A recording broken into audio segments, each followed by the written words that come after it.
Often when I think of end of life, I think of the children and teens that I've been with. They are the teachers. They are so brave, and their parents, their guardians, and I know we do a lot of pediatric care in our hospice, and so very privileged to be invited to someone who is 9 years of age, somebody who's 12, somebody who's 18 and wants to have his first job and first love and first, everything, to live independently, and that's not going to happen. I'll call him Tim, but he was 10 years of age, and somebody who's 10 years of age, and I can visit, and he's under control. In other words, he says, yes, I want you here, or no, I don't want you here. And it says the nurse, use this arm, don't use this arm.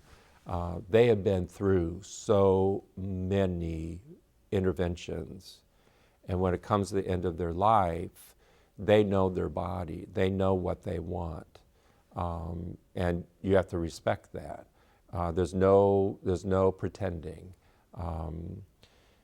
Tim was somebody I'll never forget, where his tumor growth was an oral tumor, and it literally grew out of his mouth, and so he couldn't speak. They provided a trach so he can breathe, and so he wrote everything down, and we communicated that way. He would write jokes down, a joke for the day, and he was remarkable. And so when I go to the doctor and I have to get a shot or I have to get this or that, I go, this is nothing compared to what Tim went through. And I think of, I'll call her Amy,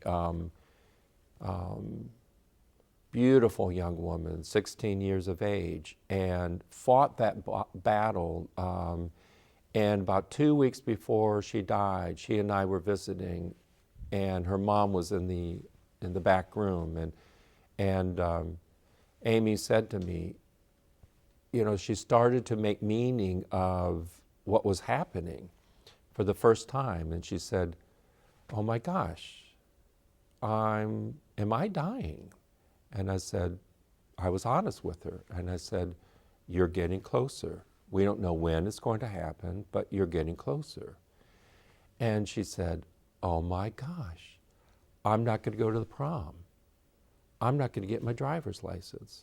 I'm not going to get married.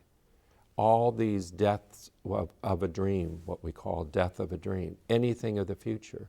And she just sobbed and sobbed. And I was there quiet with her, and it wasn't like, oh, my life is coming to an end. It was everything that I had hoped for was coming to an end. And I think that's what we miss, is that we really miss out. I'm the first one to say that. When we worry about so many stupid things, or when even driving here, when somebody honks the horn and is impatient because I was making a slow turn and they race by me, I'm going, really, you don't get it. This is all going to come to an end. So get along with each other, be patient, be gracious, and quit your complaining, because these kids, or all different ages, we take this all for granted. It's amazing. So I think that's what we miss, is those children in hospice care. They are incredible. They have taught us so much, and their parents and guardians.